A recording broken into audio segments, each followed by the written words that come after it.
Srivastava sir, ये विडंबना नहीं है कि एक और आप अपने ही देश के नागरिकों को ये कहते हैं कि आप जाइए सेना का मुकाबला करिए, और सेना जब वहां काटमार मचाती है, ठीक है ये गलत है, तब आप कहते हैं युद्ध अपराध है, तो गलती तो ज़ेलेंस्की की हुई।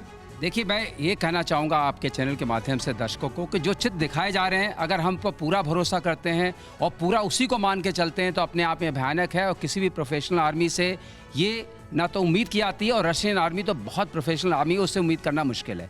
और मैं आपको दूसरे चित्रों पर भी ध्यान दिलाता हूँ। इसी चैनल से आपने चित्र दिखाए थे कि टैंक आ रहे हैं, रशियन टैंक आ रहा है और लोग जिसको अपने हाथों से रोक रहे हैं, और रशियन आर्मी उनको कुछ हर्ट नहीं कर रही है।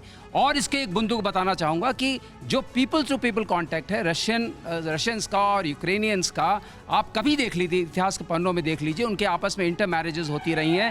दे belong to same ethnic community, orthodox Christians हैं, तो आपस में इतना मनमुटाव भी नहीं है और इतनी भयानक दुश्मनी भी नहीं है कि एक दूसरे को मारने काटने का सवाल उठे। लेकिन उसी बीच में सर ये तस्वीरें तो देखिए आई हैं, और ये तस्वीरें आई हैं जिसे लेकर संयुक्त राष्ट्र सख्ती दिखा रहा है। बड़ी खबर सर बता देते हैं जल्दी से, जो बुका में शवों का अंबार इस वक्त लगा हुआ है, उसे लेकर संयुक्त राष्ट्र की सख्ती देखने को मिली है, और मामले की जवाबदेही के लिए निष्पक्ष जांच हो, ये कहना है संयुक्त राष्ट्र का। रूसी सैनिकों ने महिलाओं के साथ ज्यादती की है, ये कह रहे हैं मानवाधिकार संगठन। ज्यादती तो हुई है, ये तस्वीरें बता रही हैं। और सर, ये कितना बड़ा गंभीर आरोप हो जाता है जब ये कहा जाता है कि महिलाओं के साथ गैंगरेप तक किया गया है, महिलाओं को बख्शा नहीं गया, महिलाओं के सामने, पुरुषों के सामने, उनके बच्चों तक को मार दिया गया।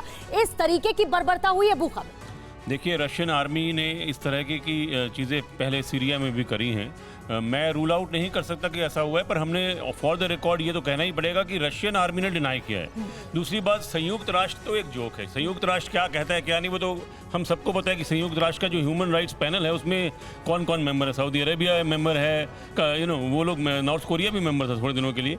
तो मेरे ख्याल से संयुक्त राष्ट्र तो एक टॉक शॉप है, उससे कोई फर्क नहीं पड़ेगा।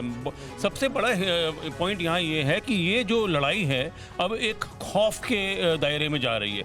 जब आप street to street, house to house fight करते हैं, जैसे स्टालिनग्राड में सेकेंड वर्ल्ड वॉर में हुई थी, तो आर्म्ड सिविलियन, अनआर्म्ड सिविलियन और मिलिट्री मैन के बीच का जो दायरा होता है वो धीरे धीरे धुंधला होता जाता है। और इसमें इस तरह की मौतें होना, मेरे को लगता है कि बिल्कुल सही आपने कहा निनाद जी। और ये आशंका जो है लगातार जाहिर की जा रही थी कि अगर युद्ध लंबा खिंचता है तो इस तरह की भयावह भयानक तस्वीरें हमारे सामने आएंगी।